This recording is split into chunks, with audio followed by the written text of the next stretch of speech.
asked me to chair a meeting at which we discuss the ways in which radiation oncology as a specialty might influence the government, might influence the government's sort of work in the interest of the specialty and the interest of the public, and influence the public to work, on the government.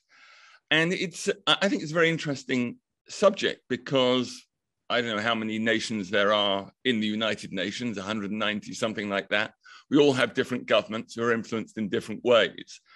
And so my perspective will be very uniquely American. And there are other people on this call who can provide perspectives from other countries. And what I thought I'd do is start with just a general chat about, the purpose of advocacy. I think we're probably all on the same page, but not necessarily. And then give you some examples from my period of time when I was president and chair of ASTRO, the American Society for Radiation Oncology, just by way of illustration. So if we dial back 40 years to the 1980s, when a few of us first entered radiation oncology, our national societies had remarkably, were A, very small, and B, had remarkably few functions. Their primary job was to organize a once-a-year scientific meeting, in London, in Paris, in Boston, or wherever. And that was kind of the big coming together of everyone in the specialty. It was an educational meeting. It shared its science. So there's the scientific meeting, which was job number one. Job number two was a journal. So we had the Red Journal, which was ASTRO's journal. And job number three should have been incredibly unimportant, but it became almost the primary purpose of the society, was to dish out honors and awards and make people gold medalists and honorary members and all this kind of stuff. So it was a very limited function. The annual budget was in the thousands.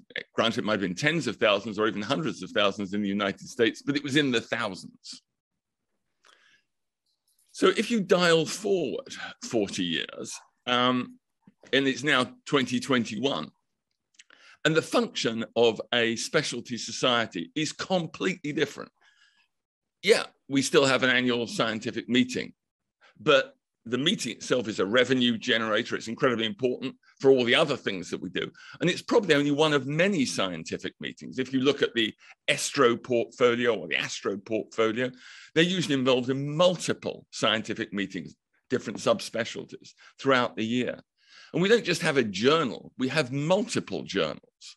And these journals, again, are revenue generators to sort of fund some of the other activities that we do.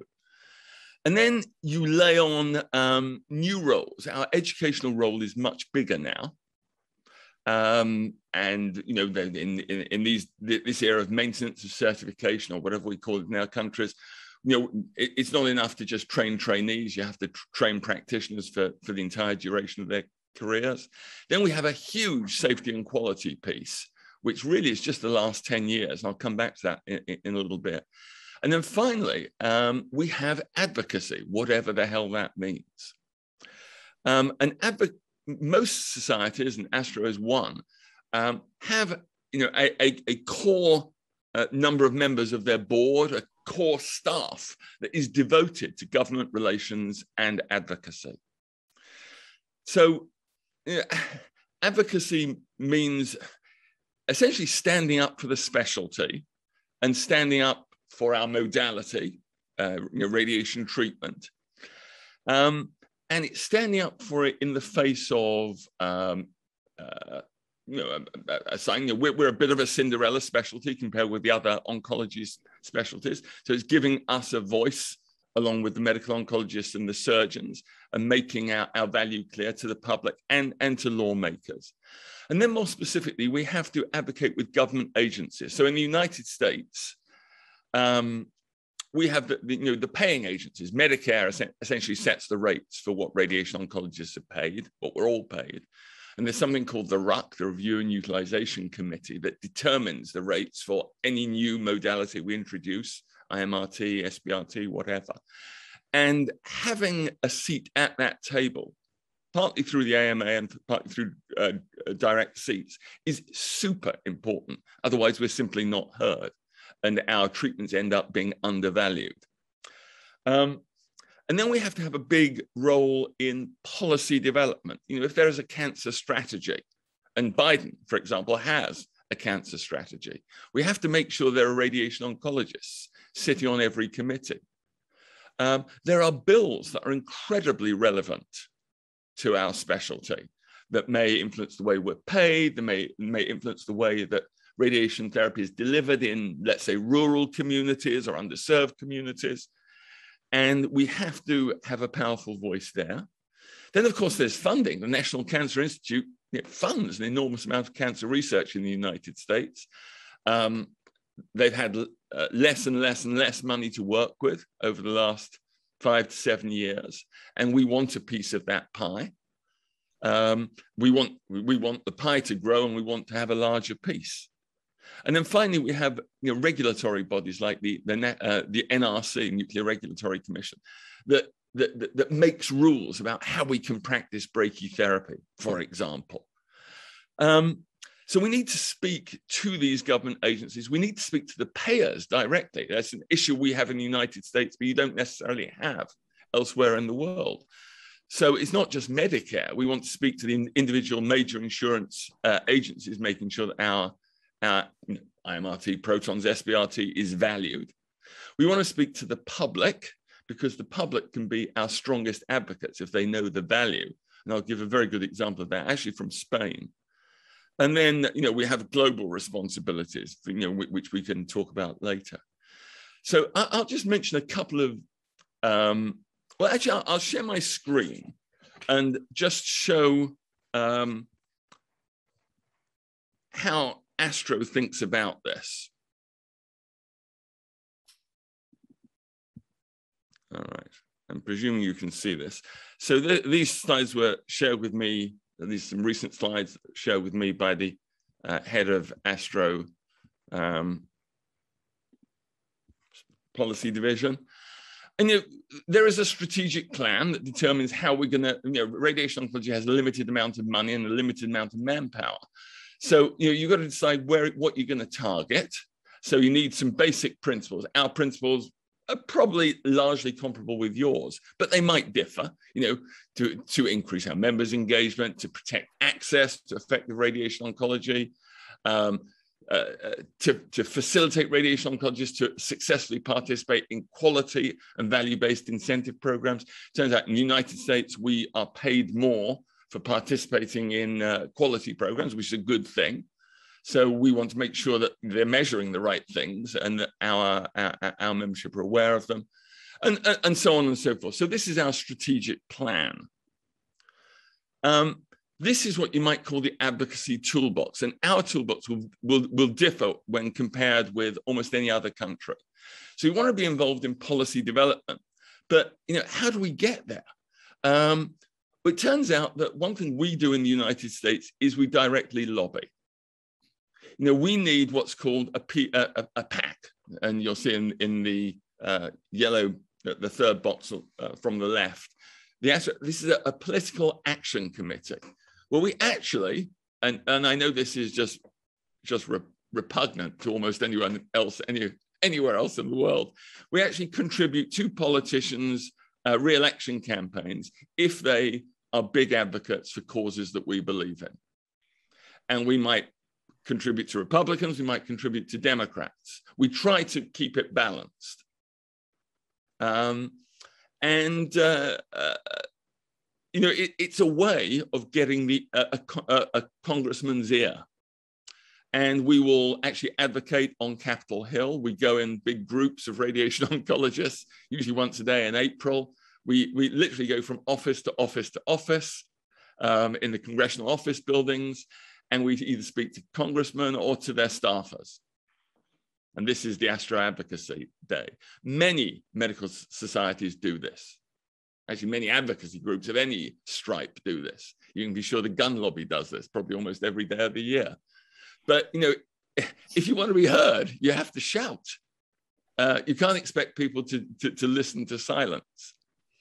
And as I listed below there, the other things in our toolbox are to make coalitions, to write letters, and to actually try and galvanize our grassroots, our own members, to get their dander up on certain issues.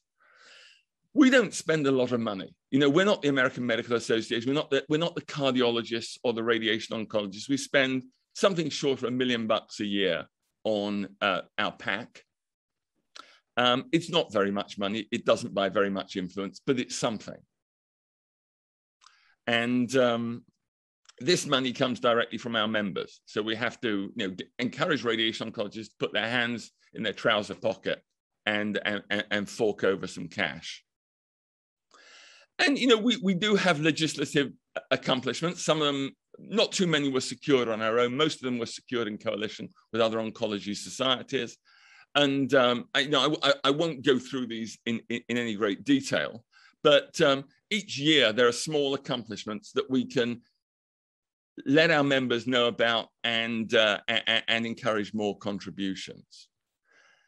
And our priorities change over the years. So, in 2011, when I was the chair, our specific priority was something called repealing the Medicare Sustainable Growth Rate Formula. This was a big issue at the time. It was, Medicare was only going to pay up to the level of growth, inflation, but of course, medical costs expanded ahead of inflation, so there was always a gap. So every year there was a kind of crisis in which it was threatened that Medicare wouldn't pay out at the full rate. But it never quite happened. But it was an annual. We teetered on the edge of the cliff annually, so there was an attempt to end this sort of endless crisis. There were physician self-referral laws. Physicians in the United States can't refer to let's say a radiology practice that they own. Or if you're a urologist, you might own radiation oncology practice, and you might refer your own patients to your own practice. So this is called self-referral. It was very much abused. It was a big deal at the time. It's come to be much less of a deal over the years. So that was really high up on our list. And then there were some safety issues and there were some funding issues, all of which are still important. And the priorities, you can see 10 years later, have changed and kind of reflect the era that we're now in. You'll notice that health equity is now a priority. So it's up there. So that's all for my slides. I just want to say one or two more things very briefly. Originally, in the 30 or 40 years ago, ASTRO was under the umbrella of the American College of Radiology. So in Britain, I think radiation oncology under the Royal College of Radiologists. And that was fine. There were 9 times as many radiologists as radiation oncologists. It gave them much more clout, and we just sort of tagged along. But it turned out that the radiologists weren't always advocating in our interests, and sometimes they're advocating in conflict with us. So it was clear that we had to separate, which is what we did in the 1990s. We do now stand together with the radiologists on occasion, but we're more likely to stand together with medical oncologists than we are with radiation oncologists. And I just want to give one sort of very good example from Spain. So this would not happen in the United States. There's a very good example of how a small specialty society can actually get the ear of a government. As I think most of the Europeans on this corner, probably everyone knows, Spain was particularly hard hit by the financial crisis of 2008, 2009. I mean, as an economy, Spain tanked more than almost any other nation in Europe, I think, along with Greece and maybe Italy. And radiation oncology was just, though they have a public health service, radiation oncology, because it's so capital intensive, simply could not be expanded. So the machines were becoming obsolete. They were running for more than 10 years. They were clapped out. And it wasn't clear where any redemption was going to come from. There was no government money.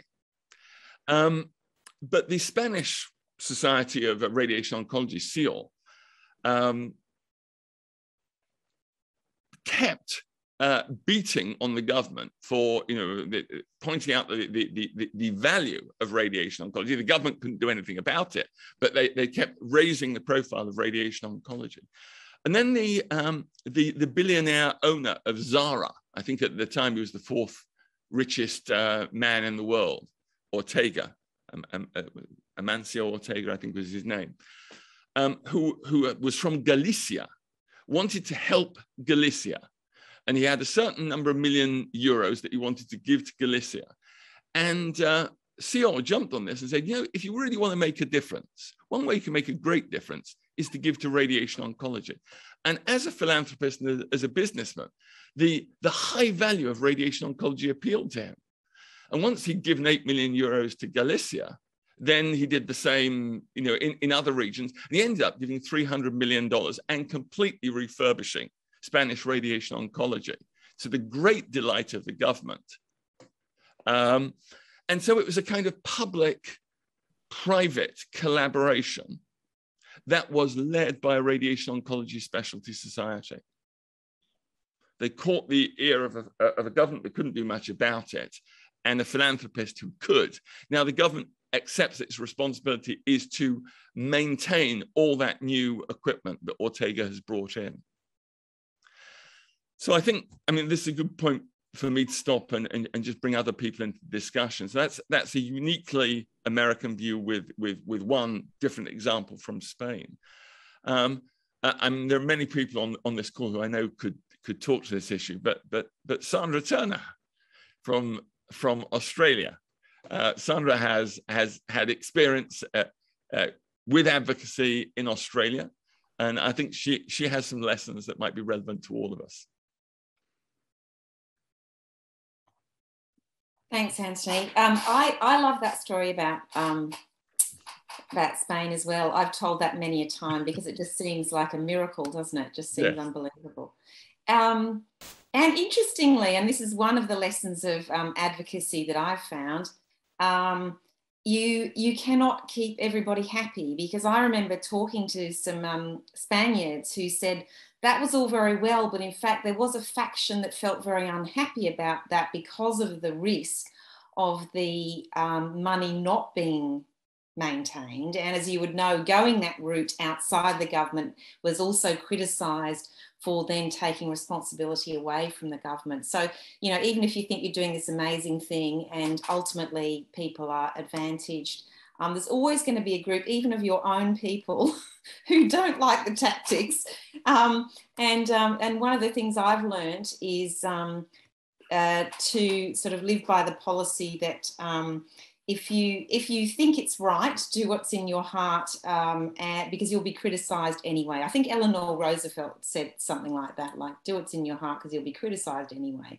And I like that one. Okay, I look, Anthony, thank you. You've given us sort of very macro view of all the issues, and mine, although we do share in Australia many of the same issues, I guess my talk, I'm just going to get my slides up, is a little bit more of a micro story, perhaps, of one way and area in which we did influence policy. And I've got a few slides to share.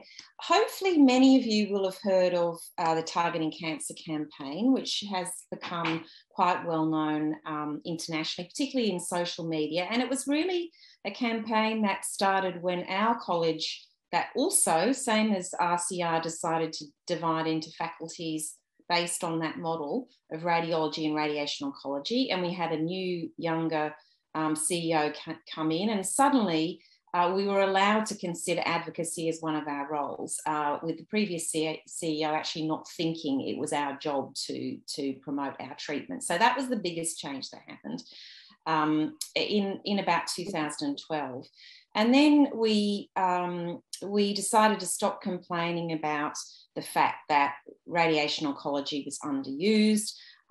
We had Michael Barton and various other people who, as you know, were world leaders in trying to put figures to the use of radiation therapy around the world, particularly in developing countries, but Australia and New Zealand were no different.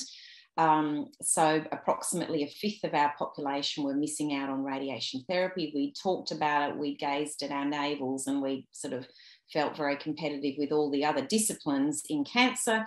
And then finally everything came together, and it's like, right, okay, now is the time that we're going to do something about it. So that was the beginning of the Targeting Cancer campaign, which really was a public educational and awareness campaign with a website, a lot of media, social media, and search optimization and educational events and other public events that was to drive traffic basically to the website. And through that, we got quite a strong following, a lot of people using our resources. And it's hard to, as you would know, to sort of measure shifting the dial in awareness in a population. But we certainly, based on all the surrogates of some increased referrals for radiation oncology, interest in the website, many local and international partners, we seem to be making some steps forward in awareness of radiation therapy. Obviously, we were going to take, at least 10 years to be able to then do a review and see that we were actually changing utilisation. So I was the chair of that campaign and the founder of that. Very exciting way of learning a whole lot of new skills that were very unfamiliar to me. And I guess the idea there was to create a movement and a sort of groundswell of support that in turn would back up our government advocacy, which was happening at a higher level between our lobbyists in our policy sections within the college, and also some other more active or up and coming active groups, like I think you would have heard from ARTAG from Australia. I think Jason's online about the great work that they've done with lobbying, and that group is more supported by the private providers of radiation oncology, who are becoming very much more visible in Australia with good reason, and also the vendor companies. And so I guess our college or faculty was trying to work in tandem with RTAG, although again, sometimes some competing priorities.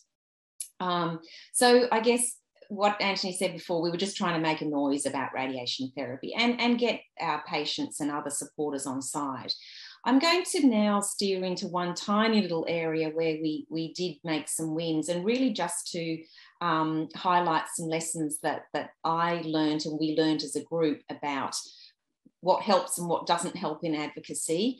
And so after a couple of years of focusing in a general way about the benefits of radiation therapy in the curative and the palliative setting, we decided, or were advised by a PR company and a campaign company, that we should target on a particular problem area. So I'm a radiation oncologist in Sydney. My main practice is in genitourinary cancer, and I've been banging on a long time about the fact that a lot of men missed out on understanding their radiation therapy options for treating prostate cancer.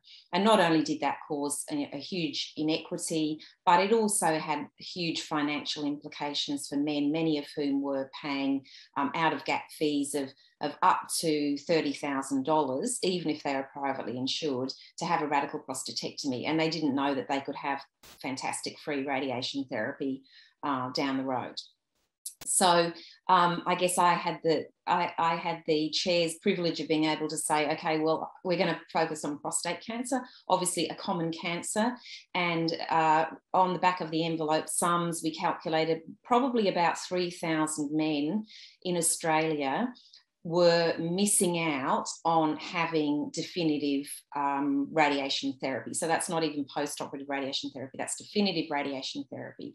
If you worked on the basis that if men understood all of their options, that roughly half of them would choose to have radiation therapy options, external beam or brachytherapy. So that might be underestimating that, but that was what we're working on. So this is just a little bit about prostate cancer in Australia. As I said, about 20,000 men diagnosed a year, about a quarter of those with metastatic or low risk disease. Although this report came out in 2020, the data is obviously a little bit old. And so you can see that about 3/4 of people presenting with prostate cancer, either sort of immediately or fairly soon, are suitable for definitive curative treatment. Breaking this down by the risk groupings that many of you would be familiar with, but for those that aren't, basically the low risk patients are those who mostly should not receive immediate treatment. And you can see about a quarter of those here are actually, again, a couple of years old, but a quarter of those are receiving upfront radical prostatectomy, which really is way too high. For the intermediate and high risk groups, which is what we would mostly be treating with radiation therapy, you can see over the years, so sorry, dark blue is surgery, this blue is radiation therapy, and then a smaller number getting active surveillance or watchful waiting. You can see that somewhere between 2 and 3 times as many patients receive radical prostatectomy as opposed to radiation therapy. And even in the high risk groups, and perhaps, you know, this is the fad, I think, going in the wrong direction, you know, still way more patients getting radical prostatectomies for their high risk cancers. So for those of you that are not sort of au fait with prostate cancer numbers, the summary is that radiation therapy is very underused in terms of its equivalence to radiation therapy. Perhaps you could say superiority in some situations. So we were, over this period when we decided to focus on prostate cancer, we were collecting as much data as we could. This is all Australian data, looking through various data sets. We've got a national prostate cancer data set, and we looked at psychological as well as actual medical outcomes. But the summary of all the work that was happening was that somewhere between 9 and 13% of men, depending on the state, were actually getting to see a radiation oncologist before they had a radical prostatectomy. And our message became very clear that what actually we needed was everybody to have a discussion with a radiation oncologist and a urologist, but they all got that anyway before they could make up their mind. So this happens in many, many countries. The UK is much better at this and more private, more publicly focused countries. But, you know, same old story. GP would refer to the surgeon appropriately. The diagnosis is made, the workup. At this point, they don't have cancer, but then the surgeon has his conversation first with the patient. And this loop of getting to the radiation oncologist either via the surgeon or the GP was very random. Still is random, but the objective was to make it less random. So we started with saying, well, how are we going to solve this particular small problem, and hopefully use that as a way also of exposing the value of radiation therapy, or exposing the government to the value of radiation therapy in general. We pulled together a strategy workshop. We worked on what our messaging was, which is men need to see a radiation oncologist and a surgeon. There's time to think about it. You don't need to treat prostate cancer tomorrow, and men have time to get informed, get information so they can make an informed decision, and to build our allies so that we had support in our mission. And it wasn't good enough for men to be told about radiation therapy or just to access written or electronic materials. We worked a lot on tactics and built up a sort of series of tactics, including building a compelling case document that we could use for lobbying governments, we could use for a position statement, a comprehensive media plan, education and guidelines, but particularly targeting our general practitioners, who we realised could be very influential in influencing men to understand their treatment options, and if educated about modern radiation therapy, very powerful in ensuring men got referrals. Keep collecting data. And one little bit of the puzzle, which really links more directly back to policy, was that it was quite good timing that our Medicare benefits schedule, which is where all the item numbers for billing are discussed, was under a major review process. And as well as us being very active in the space of the review of the costings of the radiation therapy items, we really stuck our noses in to be on the committees for review of the urological items, even though it was not, a lot of the items were about things that were irrelevant to us and not about cancer, but we pushed hard to be on those committees and be represented. So just focusing in on that little bit of the Medicare benefits schedule reform, we put together very detailed submissions to put into that process. We lobbied many partners to put in their own submissions. We pushed our way in with a consumer representative and a college representative. We sort of did a bit of good cop, bad cop there, because the good cop was the person that could sort of be, friendly with the surgeons, be on the committee, do all the boring stuff.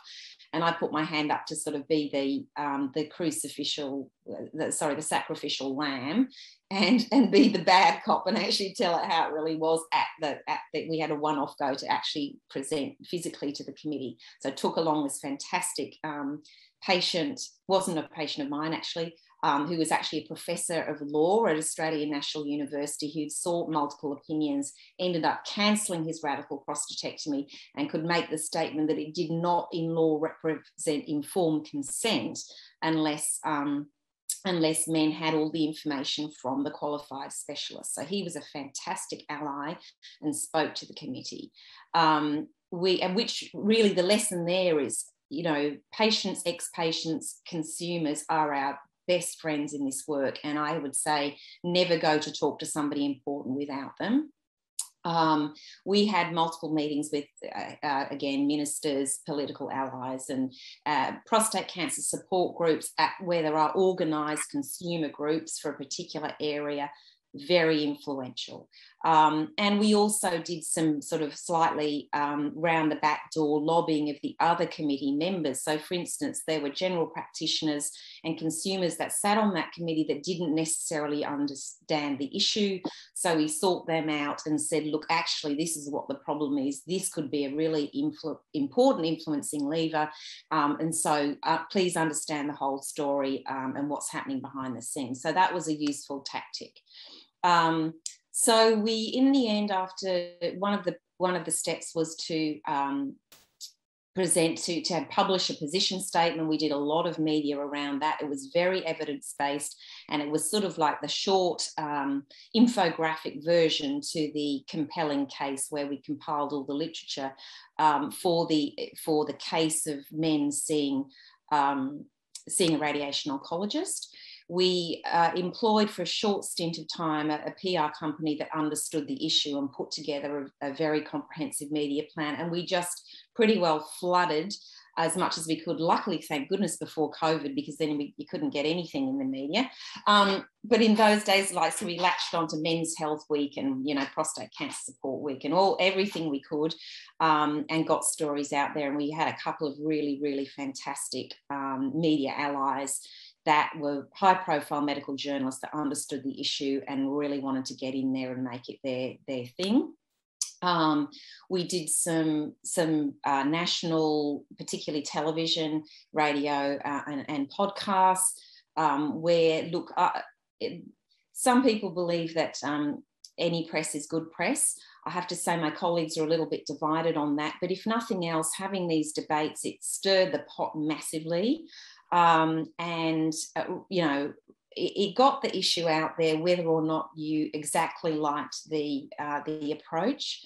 the story got out there and people were talking about it and Googling it. And occasionally I still have people saying, oh, I wasn't going to see a radiation oncologist, but I Googled and then I saw this person talking about radiotherapy, you know, on YouTube, and I thought perhaps I'd come. So that's not to say that I did an amazing job. I had a lot of criticism from my own colleagues about upsetting the urologists, but I think, you know, it all works towards raising the profile of radiation therapy. Just, sorry, a little aside, I'll try to make this quick, but the dean of our faculty at the time, Dion Fostner, got this great letter back when we asked for comments from the Urological Society about the decision-making document, which was completely patient-focused. It was, this is a man, he needs to know his information. To do that, he should talk to both types of specialists. It was just full of a whole lot of ridiculous stuff, some of which is highlighted there. About how the position statement was so unilateral, biased, anti-surgical position statement. So what the lesson there is that if you conflict with people's ego or sense of who they are, or if there's money involved, and for a lot of the urological community, there was big money at stake, however balanced you are and appear and operate, you will always upset people, whatever the message is. And RANZCA has not produced any data to suggest that men are not being appropriately informed, even though we had this massive compendium of all the literature and examples from many other countries. But on the other side, this is my favourite slide, this was one of the biggest prostate cancer support groups, which is actually in Queensland. And we wrote to all of those, some of them I went to and talked to them. And this was the day that they asked to take a vote whether everybody wanted to support this position statement and write a submission to the government about the MBS and men seeing a radiation oncologist. And many of these men would have actually had radical prostatectomies, and it was absolutely 100%, all the men and all their wives voted to be involved. So we also focused around an education program, which we'd already started with targeting cancer, just bringing as many local general practitioners or primary carers into our departments, because we'd found after doing some surveys that about half of the GPs did not know that they could actually make a referral to a radiation oncologist. They didn't know that. They thought they had to go through the surgeon, and they didn't know the location of their closest service, even if it was in the same suburb. So in bringing these people in, they obviously got professional development points. We got them to play with the machines, be in the department. It was very practical. In many cases, we could actually get them to see a prostate cancer patient being treated on the machine. And they were just blown away by how fast it was, how easy it was, how the man could walk in and out, and etc.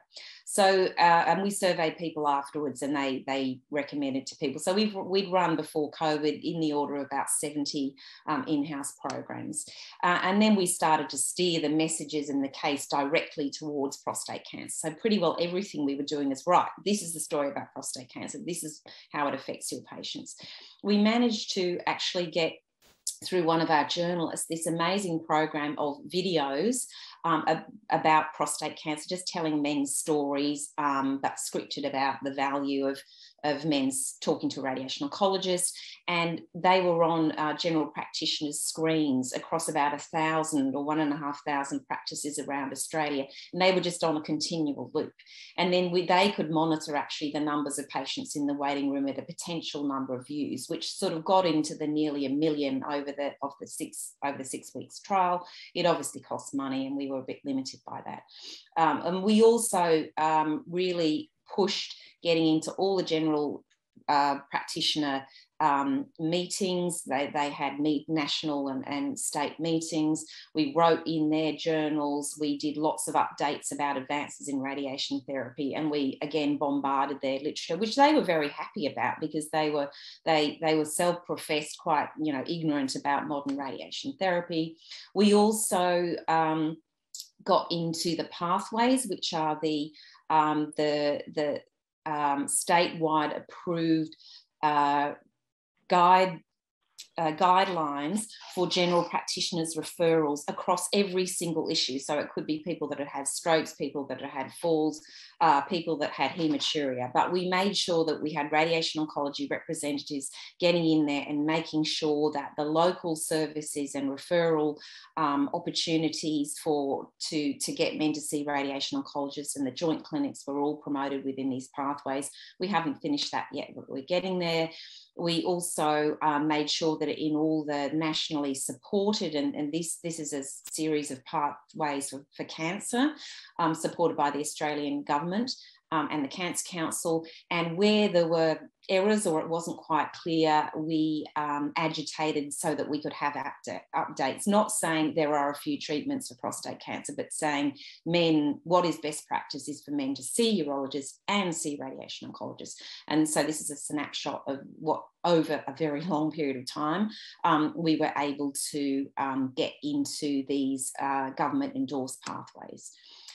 We made sure that all the information that was going out to patients through all the recommended groups and very highly recognised groups was all aligned with our messages and all said exactly the same thing in exactly the same language. And I think we're good at confusing people with our language in radiation oncology, but that's very important.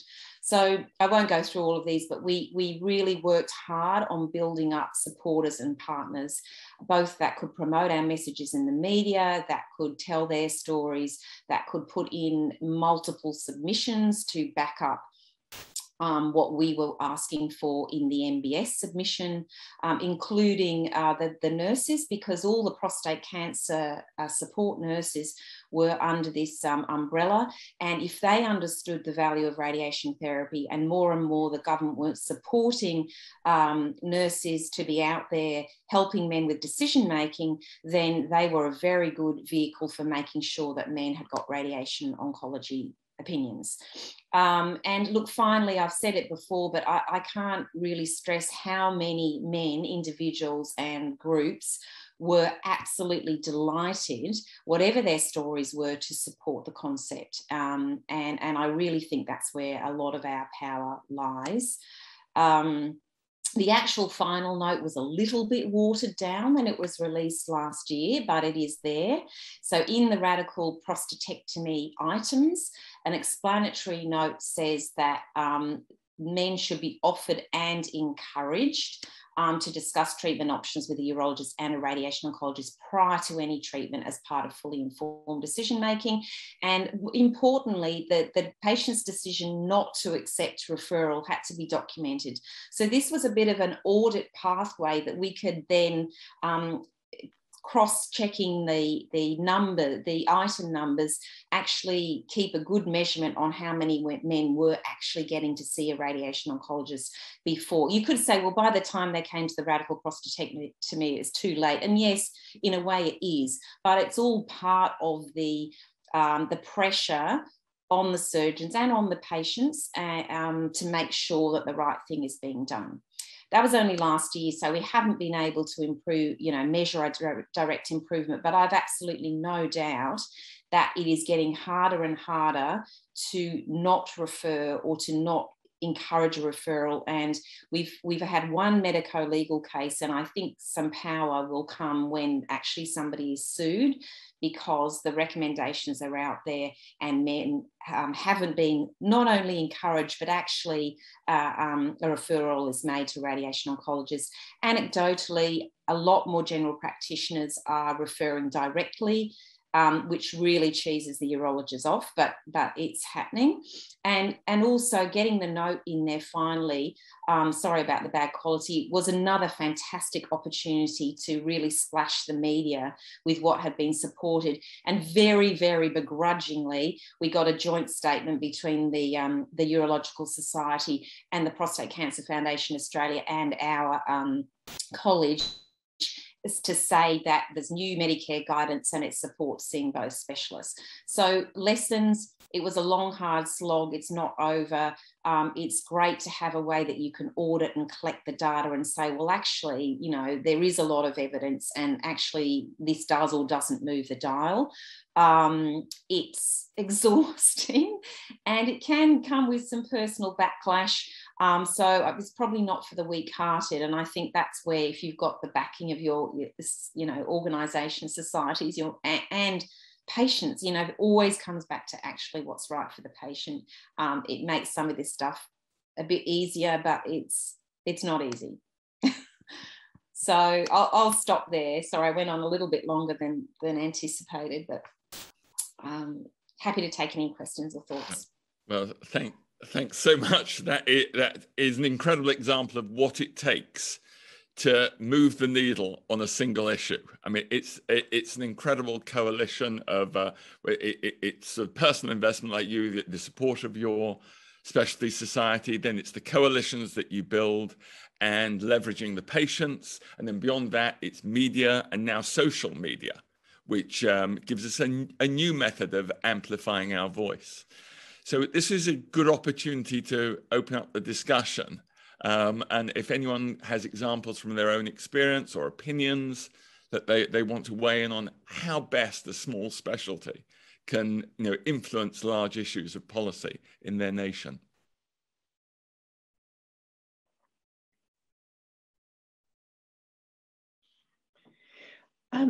Anthony, I don't know whether it might be helpful to go over the UK one for a couple of minutes. Yeah, I was thinking because all those points are really good, and I think there's in some ways we've moved the dial a little bit because we're in a different place. So okay, it's a publicly provided offering, and getting to your point of we had a cancer czar in up to 2010, and then our radiation oncologists were on these committees. So if you say, Sandra, once you're on those, then you're so actually radiotherapy does appear in our guidelines, and in fact our NICE guidelines are there and they are almost the legal issue. So you would be sued in the UK if you didn't offer radiation and surgery. So I think we pushed those really hard. Yeah. We kept on coming back to the NICE guidelines. There is a precedent here. Yeah. And so that was fantastic for us. And that's sort of like minimum standards. But I think the other problem we've had in the UK though is in advocacy is actually we've got one person to advocate for, not like you, Anthony, you've got the providers and all this. It's the NHS and the government. That's one thing. But the trouble is, we're not one thing in the UK. And I think it's interesting, we don't have individuals because we're not earning money. I can't imagine anybody giving subs to actually advocate, which we wouldn't do. We haven't got a society to do that. Our UK charities are very good, but I've been watching them. They advocate and they campaign to raise money for their charities. So nobody's got the raise the advocacy there. And also I think because again we've worked out with three disciplines, we've got physicists, therapy radiographers, we're all in different places, all for different professional bodies, and then you go to the government and that's in different places, the equipment's of place, whatever it is, and the NHS is, so it's very difficult to coincide, what are you going to do, how are you going to get things together. And how we've done it in the UK is actually done it via going through the MPs directly. So because we have to influence government, so we said, right, go into government and actually then try and influence its behalf. So there's this is what Shandy set up with Advamed way back in 2017, 2018. So a group of MPs are all party parliamentary groups, which I think you have the equivalent of in the States at Congress level. And basically they've decided to champion it. And so it's by working with them that actually we've made some traction. And I think the working with them is meant that they have been sort of taking the leadership in terms of presenting to government. And then that's mean that everybody else is slightly pulled together. So it's a real mixture of industry, frontline staff, professional bodies, patients, and they can all coalesce around this one area. And so it's basically that. And I think what we've done is we've actually employed a campaigning group that actually lobby in there and actually to put it on the back of COVID now. So a bit of catch up with cancer and all those issues there about how you need the new technology to cope with, because in the UK, massive backlog. So in fact, you could argue all your prostate cancer should be treated with radiation because nobody's ever going to get elective surgery in the UK for a long time. And prostate was put right down the end of the priority groups. And I think what they've done over the last few years is, we've had I can see the parliamentary tools they've had, like written questions. We've had about 140 written questions, 140 oral questions. We've had debates. We actually had a debate in the House of Commons. We've had a sort of mini select committee ourselves, putting forward 22 proposals asking for evidence. And it's all been around a sort of a data-led approach to actually say, this is not okay, this is not the right thing to do. So we're at the point now, we've had, you know, industry events in Parliament, and then we're at the point now where there is a select committee, a full select committee, Jeremy Hunt, looking into why is the UK so far behind with cancer. And actually I've been called to present evidence on behalf of radiation in 2 weeks' time. So I think it's getting radiotherapy mainstream and to that one audience. And our biggest problem is that we're so small compared with the drug industries. You know, the amount spent on new drugs is the same as we just need for radiotherapy. So it's about that again. So I don't know if Shandy, you wanted to comment on, because you've been heavily involved in the UK thing, about what lessons is there that we could share, because it is a very unique area though, isn't it? Yeah, it's interesting. I've now worked with two of you on the screen in two different countries. So it's kind of fun. I've gone up to Capitol Hill with Dr. Zietman and have been working with Pat for a couple of years in the UK. So I will say it's an interesting to change from the US to the UK. We're a little more polite in the UK than we typically are in the US.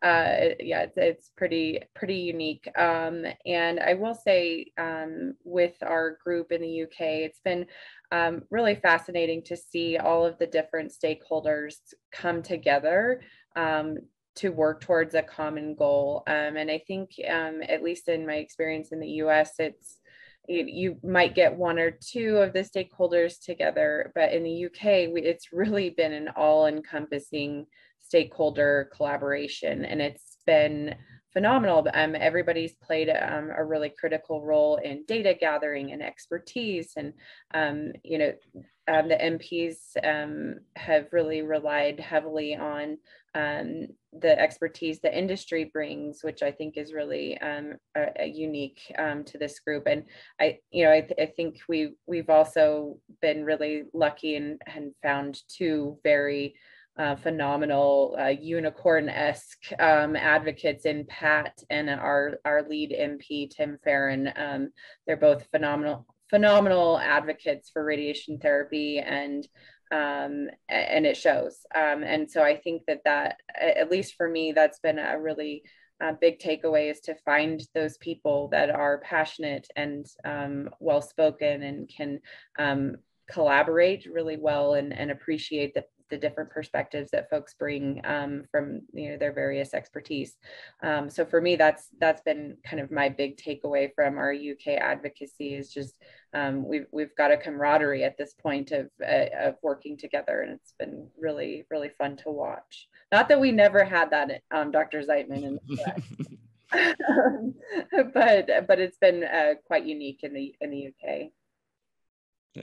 One thing that none of us have actually mentioned is industry. Now, medical oncology is heavily supported by pharma, but we do have our vendors. In the United States, their interests, they have their own advocacy efforts. In the United States, their interests are generally aligned with ours, but not always. 10 years ago, they were very happy to sell Linacs to urologists. So not always in the best interests of either us or the patients. But we haven't formally made partnerships, but I don't know if anyone has in any other country. Well, we've got a few folks from industry on the call, if anybody wants to add to that. Well, what I was referring to before somebody maybe wants to jump in, is that the Radiation Therapy Advocacy Group, RTAG in Australia, is very much involving industry as well. Oh, Jason's there. Jason, do you want to talk to that? You've got a big one. Yeah, Yeah, so RTAG has been a kind of a great collaboration, which has included right across the sector. So, a combination of clinical patient advocacy, vendors, private providers, which has enabled some different voices and tackling a few different problems. And to the extent that anyone would like to get some I know it's kind of very close to the formal meeting end, but if anyone at any stage would like any details of some of the public advocacy programs that we've put together, I'm delighted to share those with anyone if that's of any assistance. I think from our angle in the UK, what I found is the key thing that industry provide is they've got the expertise and knowledge of the new technologies. We're very much pushing out of COVID, you've got to go with your new technology. It's got to be all digital, cloud, whatever. And industry has got it, and they've got those bespoke solutions. So it would be ridiculous not to be there. And so I found that quite a natural link. And in fact, the government are responding quite well for that, because if they're now in the position of looking for solutions, well, industry have the solutions. So it's just our job as clinicians really is to interpret that and get it through. So I see we can't go forward without industry being completely the same partners, because it's a technology-based subject. And I think one of the powerful elements of RTAG has been the inclusion of patient voices formally. So we've got the committee includes both a representative from a patient group, a representative, a clinical representative from a private provider, and having both of those involved, has been very powerful.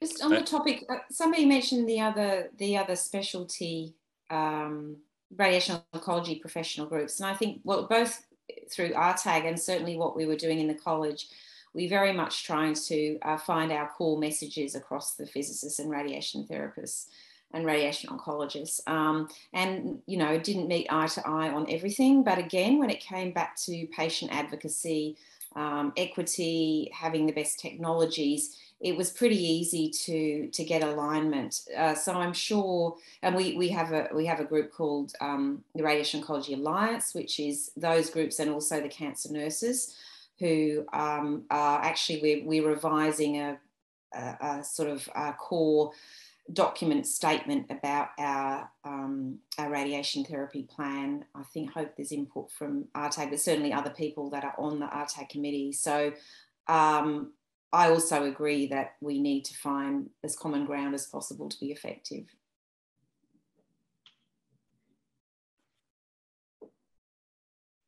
Yeah, Pat, are we out of time? Yes, we are out of time, but that's been great. So Anthony, if you perhaps wanted to wrap it up and think where we should go forward with this. Yeah, so I think there is a lot of sort of experience on this call with advocacy. We could almost develop a sort of global advocacy toolkit. What one needs, the various components with illustrations. And Sandra and I can certainly give illustrations. Pat, you can give illustrations. I'm sure many people can give illustrations of effective use of the tools in the kit. They won't be relevant to every single nation, every single health system.